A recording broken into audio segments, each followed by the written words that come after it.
fought to hold Dennison's hands through the bars.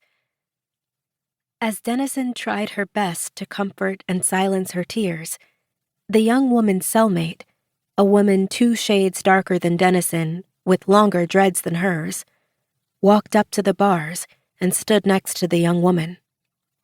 She stood a thick, yet fit, 4 inches over Dennison.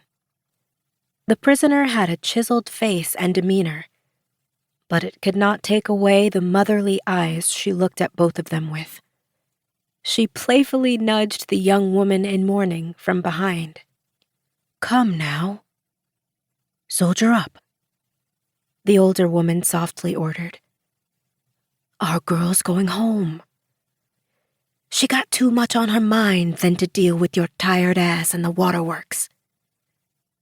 She placed a gentle hand on the sobbing young woman's back, then put her other hand on top of Dennison's hand. "I shall miss our talks with one another," the older woman uttered in her best Tom Cruise impersonation.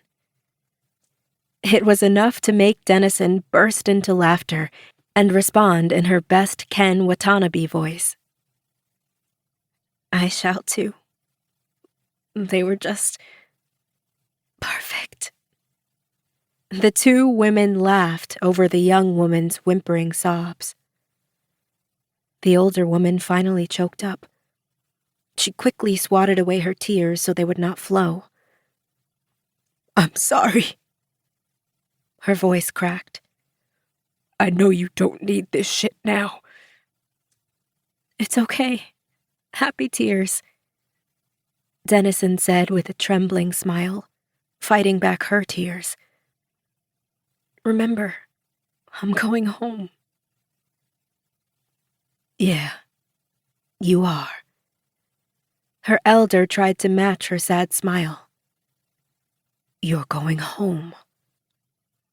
"I'm going home," Dennison said again, attempting to use a more convincing voice. It did not work, as her body violently began to tremble, which made the older woman hold her hand tighter. "Dennison, 2 minutes." Dennison turned to nod to the correctional officer, reminding her that her timed request was almost up. She quickly took the Bible, handing it to the older woman.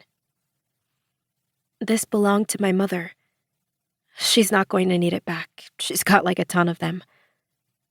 Something to remember me by. I left you both a little goodbye note on the inside. Please read it." "Dennison?"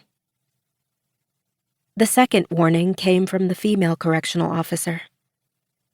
Dennison nodded a second time and attempted to leave, pulling her hand away, but the younger woman, still clutching her left hand, refused to let go. Her elder stepped in to pry her off of Dennison before the guards did. "Come on, Bishop," she gently coaxed. "You got to let her go. You got to let her go, honey." "No, it's not right," Bishop hollered, holding on for dear life. "No, no."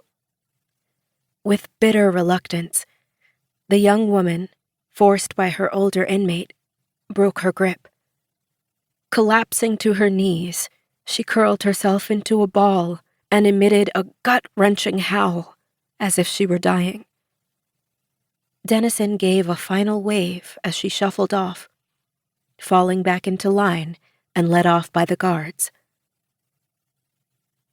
The silver-haired woman quivered as she finally allowed her tears to fall. She gripped the bars, screaming, "An innocent woman right there! God help you all! God help you all!" 11:50 p.m. Dennison walked through the door, held open for her by one of the officers. As her eyes winced while adjusting to the medical light's harshness above, she finally saw the table. "Oh, dear God." Dennison whimpered as her legs went out from underneath her. As she was told by many, almost everyone went down after seeing the table.